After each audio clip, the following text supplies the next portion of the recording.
welcome to another exciting episode of the Andre The Beast Crayton Show with my co-host Yolanda L. Smith, the Bractopus. You know, like I said, I just never know who's going to walk through that door. And once again, we got an artist.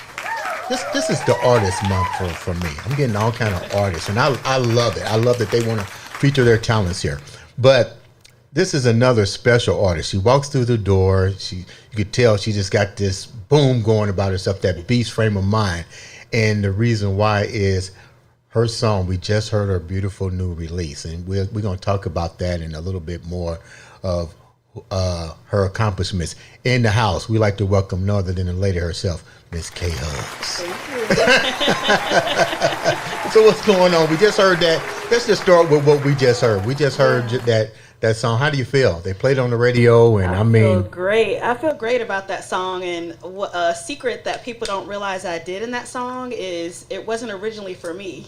It was originally for Constance Mack, but Nut Bush he produced it, and he was like trying to write the hook and everything, and he was like asking me for ideas. He was like, give me something like just some beautiful words. I was like, well, what is it about? And so then he played it, and then something came to me. Then like the creative juices started flowing. Right. And then I had this idea to sneak in the titles of some of my other songs and one of Nut Bush's songs and one of Bill's songs in the lyrics. Right. So in the first and second verses are titles of my songs and their songs. Before we even get started, I hear it now in my head. Give us a little blow of that new track. The audience want to hear the live version. The live version. Let me think. As long as you love me, care for me, show me that I'm the only one you want. Keep going now. You'll never have to worry. If it's mutual, then baby, I'll always be there for us. I will never run away. I'll stay in your arms right where I wanna be. Girl. Take my breath away. Send me your promise and I'll be just what you need. That's Mary J. Blige talking right there. You're the third person that has compared that song to Mary. I mean, it sounds, and I heard the whole song, and I'm like, wow. I mean, like, and you know what? It really starts, you really start getting that Mary J. Blige towards the middle of the song. So tell the viewers about K. Hugs, how the name came about. Take us down the journey real quick. Oh my gosh. The name came about because my actual name is Kimmy. Okay. That's what the K is for. And Huggins, my last name. Okay. And I actually used to be a stockbroker. Okay, keep going.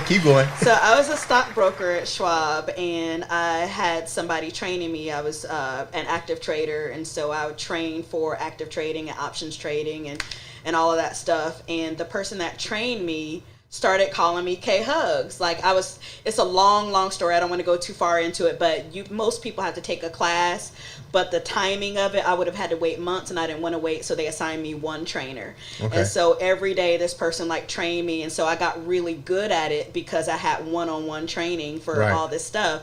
And he just started calling me K Hugs, and then it picked up, and then people started calling me K Hugs. So when I started DJing, I just kept it. I just went with it. Okay, tell me. All right, this is live. Please subscribe, share, like, review. Give us all of those things that we need to support and keep this playing it forward, so to speak. So, okay, I know what you told me that you did. Yes.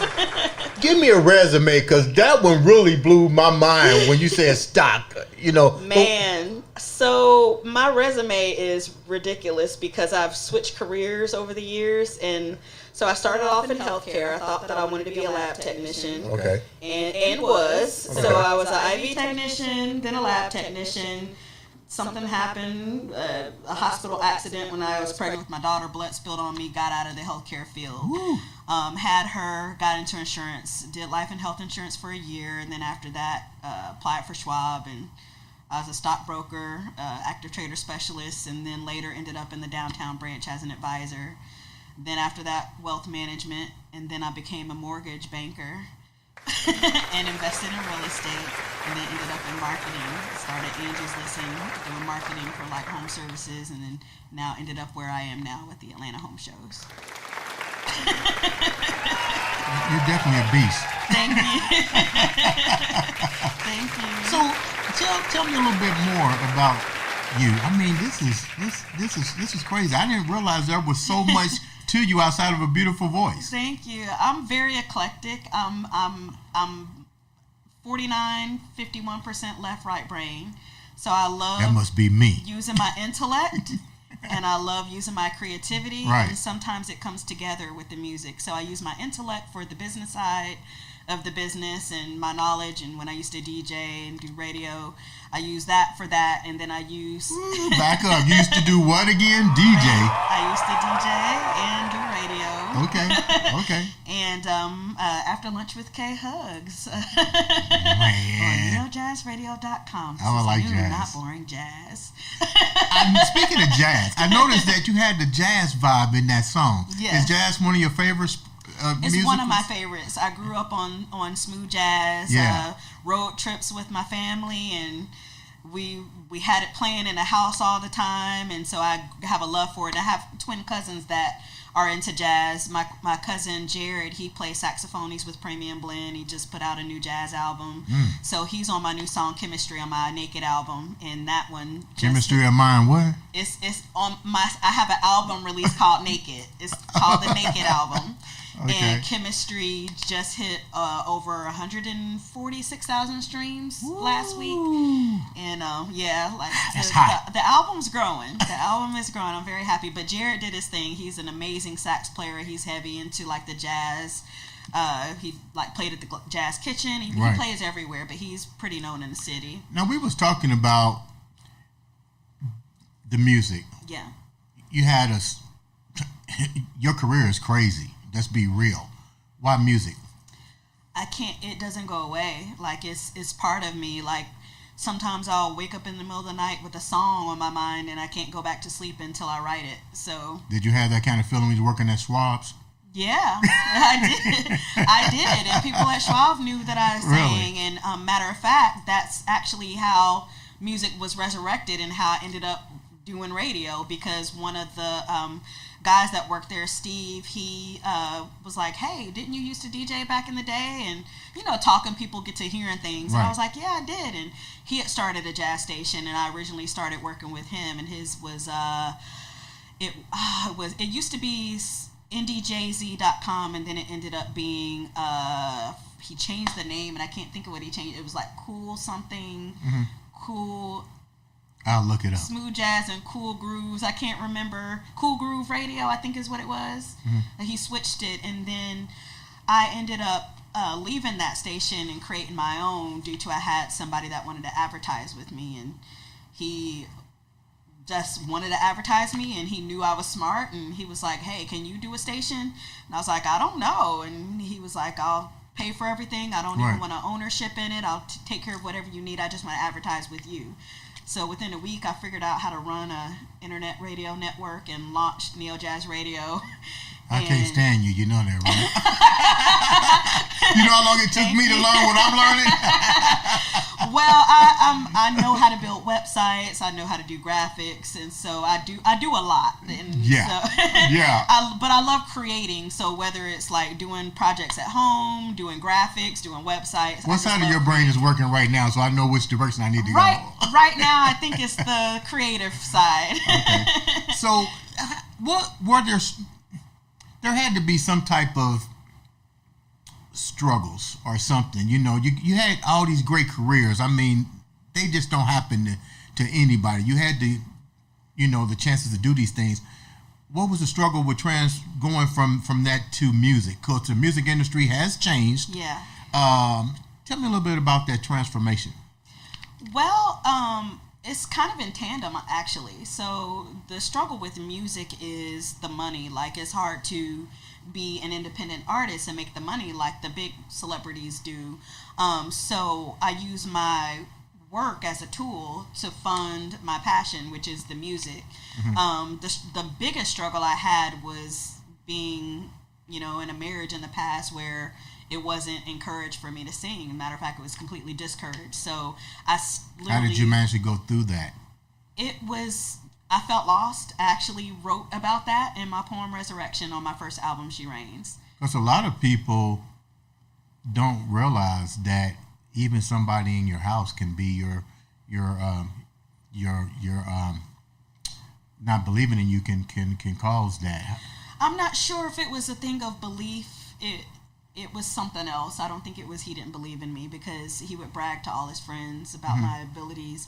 It was something else going on with him, and I could never. I'm not in his head, so I can't say, speak on his behalf. But it was just a very strong desire. You felt you had to go do what you had to do to get where you at. Yeah. So when I was working at Schwab, the guy that eventually asked me to DJ, I actually recorded like a demo song with him in the studio when I worked at Schwab, and I actually loved it. It turned out really good and brought it home. I was so proud, and my ex, we got into a big argument all because I went to the studio. Like, it was horrible. So soon as I got out of that marriage, the first thing I did was, well, not the first thing, but one of the first things I did was I just posted on my wall something like, hey, I'd love to sing in a band, and without even really... You put it out there. I just put it out there, and somebody picked me up, and I ended up in the Ground Zero band. I was in the Ground Zero band for a year, and then I decided I wanted to write, and they were doing covers, and so I left the band gracefully, and I bowed out. And what was crazy about that was the night that I sent them the email that I was leaving, it wasn't anything negative. It wasn't, I wished them well. I wrote my song So Long, which was my first single and the first song on my first album, She Reigns. And what happened was I posted the song after I recorded it, and I wrote it the night I left the band. I posted the song, and then I picked up 3 gigs and had to find a band because I just left my band. And that's crazy. To pick up the 3 gigs, and then it just blew up from there. I've opened for SWV, Anthony Hamilton, Zach Band. And how does that feel? It feels surreal. It feels surreal. Were you nervous? Like SWV? Yeah. Anthony Hamilton? I was nervous. So I had a nervous encounter with Anthony Hamilton. Tell me about it. So my family are big supporters. So all of my siblings, my dad, my mom, we all hopped in an SUV in different cars, and it was in Cleveland, Ohio. Are we there yet? So we get to the venue, and it's this large venue or whatever. And I had to go and get my family's like wristbands to be able to get into the show. And I had the instructions, and I was supposed to go down the stairs, but I went up the stairs. And when I went up, that's how I ran into Anthony Hamilton. So he's up there with his band and his entourage. They got like a buffet of food, like right at the top of the steps. So I get at the steps, and I see Anthony's like right in front of me, and I'm like looking at him from like lower on the steps. And I was like, "You're Anthony Hamilton." Like he didn't know. And then he was like, "Yeah." And I was like, "I'm lost." And I was like, "I'm singing with you today." And then I was like, "No, I'm not singing with you today. I'm singing for you today." "No, I'm not singing for you. I'm opening for you today." And I'm sure he was like, Lord, I was so embarrassed because I couldn't get out what I was trying to say. I was a little starstruck a little bit, but he was very gracious and gave me a hug and told me where to go. And what happens when you're done with tours, with events like that? Do the more advanced, experienced singers like that come to you and give you some feedback, or is it just they're on their own? Well, you know what? I had that happen once. I don't know if you remember who Noel Gourdin is. He had that song "The River" back in the early 2000s. I ran out of breath. Early 2000s. It goes, "I held my breath when they dipped my head, and I came up shiny and new. Found out about love in the back of my Impala, where they laid my grandfather too. Now by the river where black folk." So I opened for him in Kentucky. And I would say he's the only like celebrity that watched my whole set before I opened for him. And he came up to me and was like you perform with a passion that I haven't seen in a while. Like, he was very supportive. We follow each other now on social media, and he was just very graceful, and it was kind of crazy because there was another girl from London that opened before him too, and everybody like knew her and loved her, and she had a table with her CDs, I had a table with my CDs, and everybody gravitated to hers.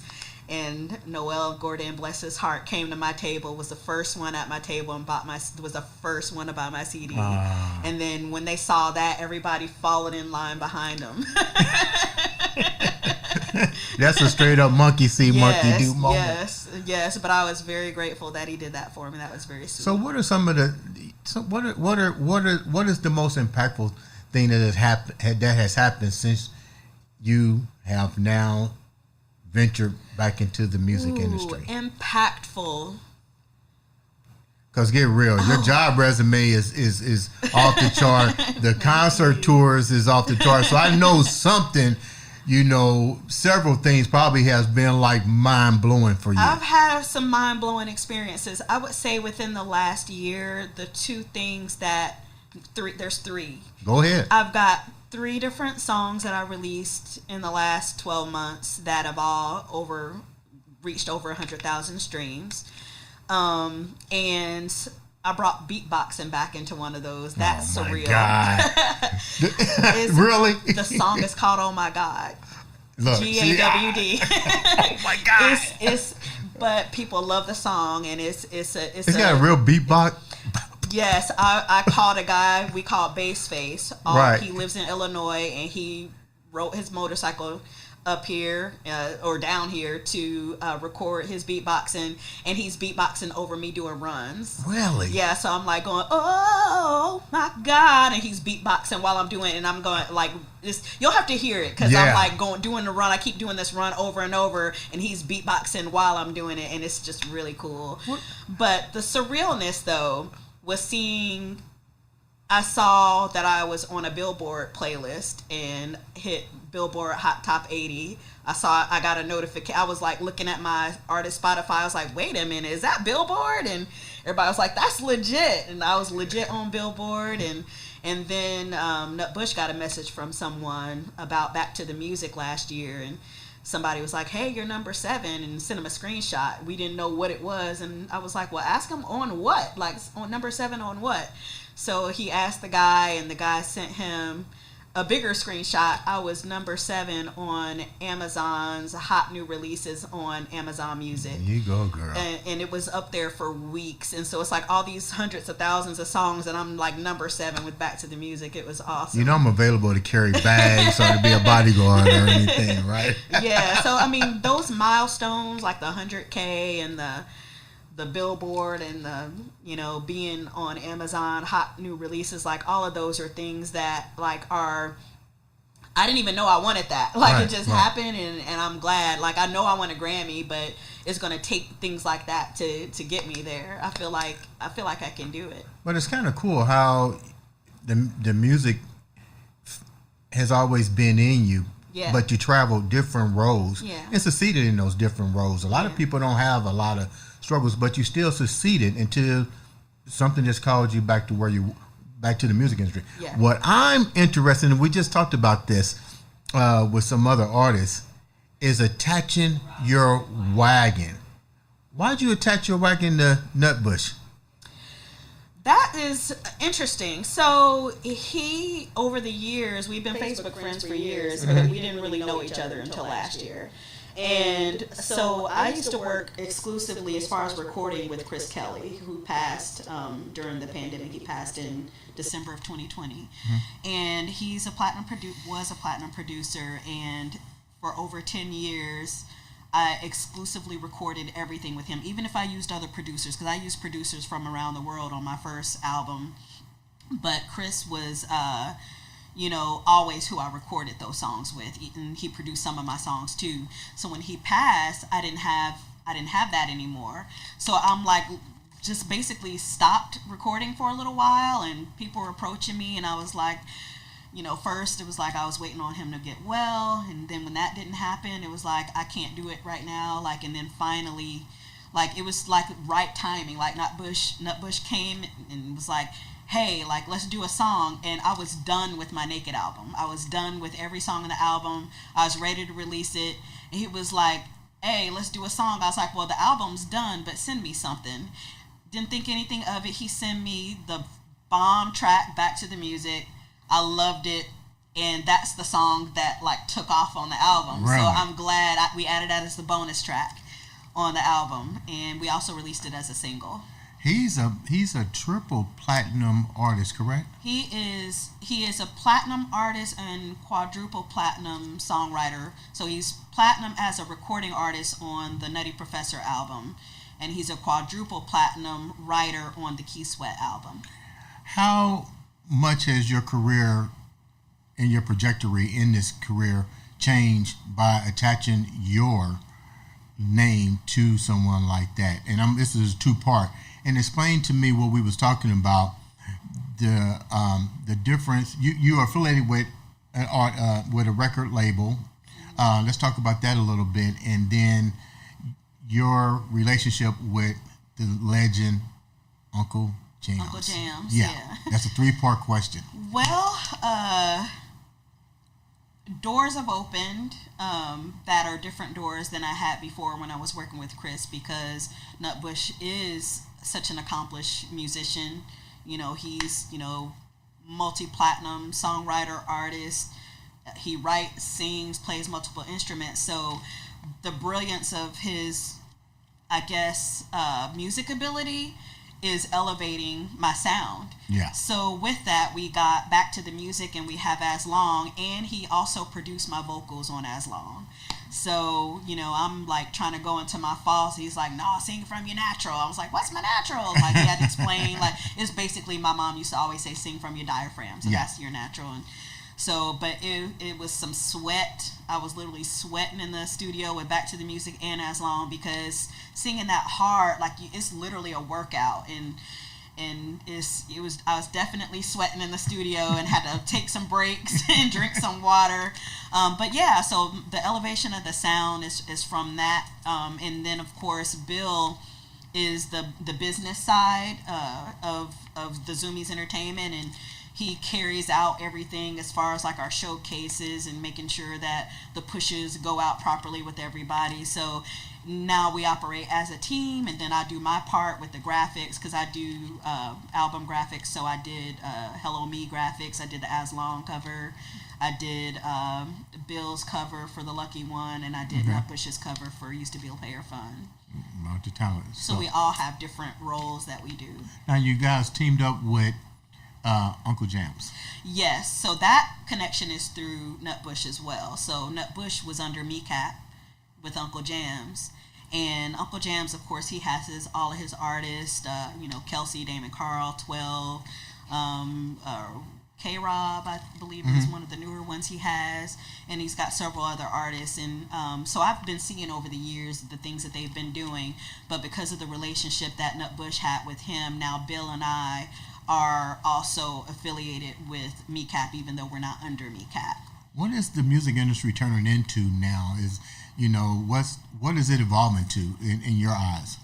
Well, I would say there's 2 parts to it. So there's a lot of the mainstream, to me, is just kind of cut and dry. It's kind of like repeat, like, everything kind of sounds the same to me. But for independent artists, I think that the streaming world has done 2 things. It's opened the door for independent artists to be able to release their music and get heard, but at the same time it hurts because we don't get those royalties from when people used to buy the music. We don't get the streaming royalties are so low. So for an artist to make it, I do love that I've had a few songs with over 100,000 streams, but that doesn't mean $100,000. It just means that many people are listening to your music. However, that's not a bad thing. Like I mean, the money will come. I'm not worried about the money. But a lot of people don't like to hear that, but the bottom line is, the money will come. But you got to keep putting in the work. Yeah, you got to put in the work, and the more people that hear the music, the more opportunities you have. And so, like, we pushed the music. We haven't pushed Back to the Music in months, and there's still people like continually listening to it from the earlier pushes we did. So we just keep doing that just to get more and more ears on the music. And then from that, like, people will start asking for interviews. People start, sharing it with their friends. People are start asking you to, perform live. And so opportunities come from that. And from there, you can get the money. So, if people hear the music and they like it, you can't go wrong. What do you think people struggle with being an independent artist? What is the struggle for that you've witnessed? Well, it depends on what your goal is. So if your goal is instant fame, that's a struggle, because being an independent artist, unless you have the majors backing you, you're not going to get instant fame.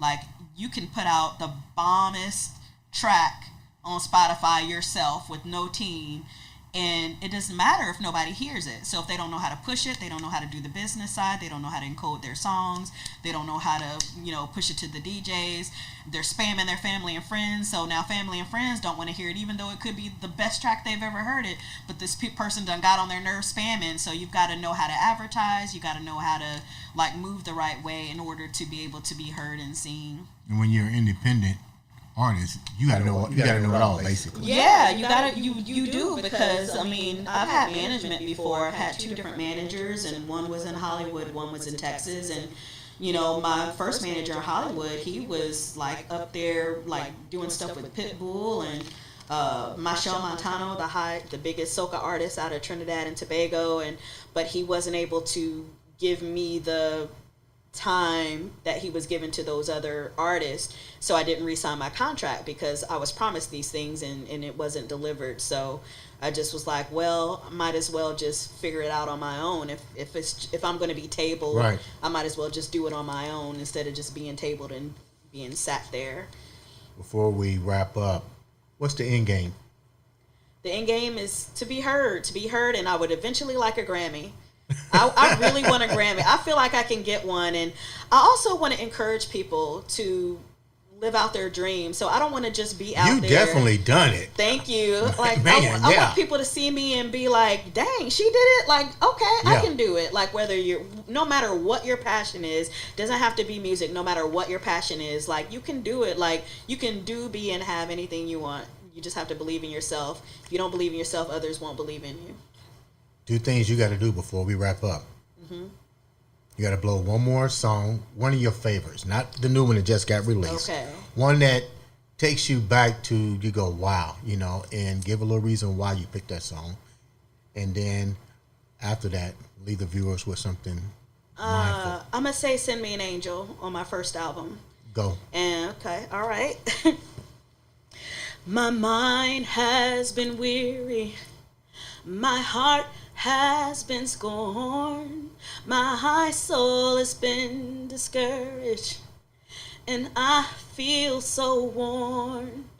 Lord, I know you love me, but I can't do this alone. Oh, God, send me an angel to protect my heart and soul. God, send me your angels to deflect what's not of you.